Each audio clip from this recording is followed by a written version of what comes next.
خدا کے لیے ہاتھ اٹھا لیں۔ قرآن مجید کی سورہ رعد میں کہا گیا ہے کہ اللہ تعالیٰ کسی قوم کی حالت کو اسی حد تک بدلتا ہے جتنا کہ وہ قوم خود اپنی حالت کو بدلنا چاہتی ہے۔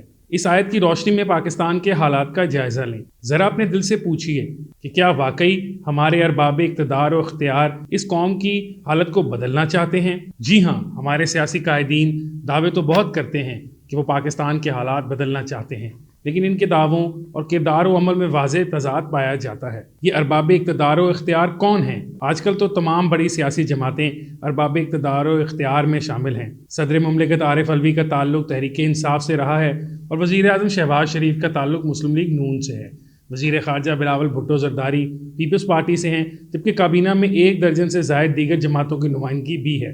پنجاب اور خیبر پختونخوا کی اسمبلیاں تحلیل ہو چکیں، لیکن آزاد کشمیر اور گلگت بلتستان میں ابھی بھی تحریک انصاف کی حکومت ہے۔ سندھ میں پیپلز پارٹی اور بلوچستان میں بھی بہت سی جماعتوں کی مخلوط حکومت ہے۔ اب تو جماعت اسلامی کو بھی کراچی کے بلدیاتی انتخابات میں بہت سی نشستیں مل گئی ہیں، لہٰذا تمام اہم سیاسی و مذہبی جماعتیں کسی نہ کسی جگہ اقتدار و اختیار میں حصے دار ہیں۔ جب سارے ہی شامل اقتدار ہیں تو پھر پاکستان میں سیاسی استحکام کیوں نہیں؟ اس اہم سوال کا جواب آپ کو 2 واقعات پر غور کرنے سے مل جائے گا۔ پہلا واقعہ تحریک انصاف کی جانب سے پنجاب اور خیبر پختونخوا اسمبلیوں کی تحلیل کا فیصلہ ہے، جبکہ دوسرا واقعہ اسپیکر قومی اسمبلی کی طرف سے تحریک انصاف کے 35 اراکین قومی اسمبلی کے استعفے قبول کرنا ہے۔ اس سے قبل اسپیکر صاحب نے قومی اسمبلی کی 11 نشستوں پر استعفے قبول کیے تھے۔ زیادہ تر نشستوں پر عمران خان نے ضمنی الیکشن میں حصہ لیا اور اکثر نشستوں پر حکمران اتحاد کو شکست سے دوچار کیا۔ اب 35 نشستوں پر استعفے قبول کیے گئے ہیں۔ اس مرتبہ حکمران اتحاد ضمنی الیکشن میں حصہ لینے سے کترا گیا ہے، کیونکہ عمران خان دوبارہ مقابلے پر آ گئے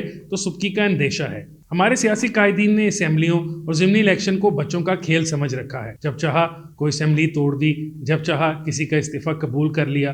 یہ کوئی نہیں سوچتا کہ ضمنی الیکشن پر کروڑوں نہیں اربوں روپے خرچ ہو جائیں گے۔ عمران خان اور شہباز شریف ایک دوسرے کو سرپرائز دینے کے شوق میں قوم کے اربوں ضائع کر رہے ہیں۔ عمران خان کا خیال ہے کہ 2 صوبوں کی اسمبلی تحلیل ہونے کے بعد شہباز شریف پر پورے ملک میں انتخابات کا دباؤ بڑھے گا، اور اس دباؤ کو مزید بڑھانے کے لیے انہوں نے قومی اسمبلی میں واپس جانے کا اشارہ دیا۔ اس اشارے سے شہباز شریف گھبرا گئے۔ انہیں خدشہ ہوا کہ کہیں قومی اسمبلی سے اعتماد کا ووٹ نہ لینا پڑ جائے، تو انہوں نے اسپیکر کے ذریعے تحریک انصاف کے 35 استعفے قبول کرا دیے۔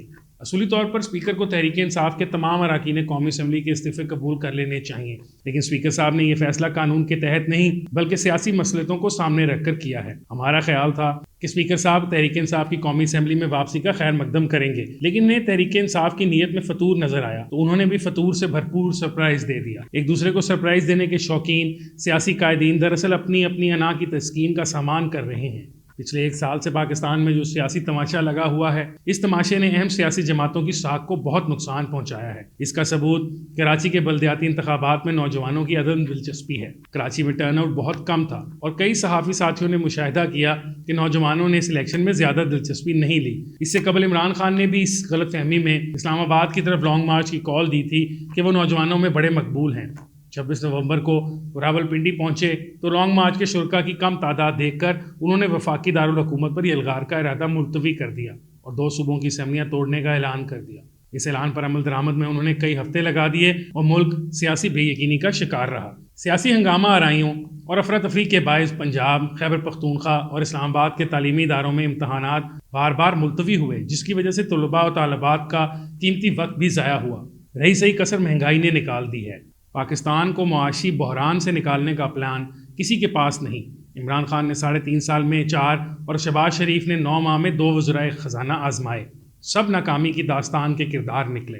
خان صاحب جلد از جلد انتخابات کا انعقاد چاہتے ہیں۔ وہ 2/3 اکثریت حاصل کر کے معیشت سنوارنا نہیں چاہتے بلکہ اپنے مخالفین کو ملیا میٹ کرنا چاہتے ہیں، اور دوسری طرف شہباز شریف کی مخلوط حکومت قبل از وقت انتخابات سے ایسے بھاگ رہی ہے جیسے چوہا بلی کو دیکھ کر بھاگتا ہے۔ صرف 9 ماہ میں شیر کا چوہا بننا پاکستانی سیاست کا انوکھا واقعہ ہے۔ عمران خان کا بغیر کسی معقول وجہ کے 2 اسمبلیاں تحلیل کرنا اور شہباز شریف حکومت کی طرف سے 35 استعفے قبول کرنا اس تلخ حقیقت کی غمازی کرتا ہے کہ ہمارے اہل اقتدار و اختیار کو عام آدمی کے لیے مسائل کی نہ پرواہ ہے اور نہ ہی ادراک۔ ایک دوسرے کو نیچا دکھانے کی کوشش میں اخلاقی قدروں کو پامال کیا جا رہا ہے۔ اخلاقی قدروں کی پامالی کے کچھ شرمناک نمونے آئندہ چند دنوں میں آپ کے حواس پر بم بن کر گرنے والے ہیں کہ اس لڑائی کے 2 فریقوں میں سے صرف وہ بچے گا جو دوسرے کو مار گرائے گا۔ یہ سیاست نہیں، قبائلی دشمنی بن چکی ہے۔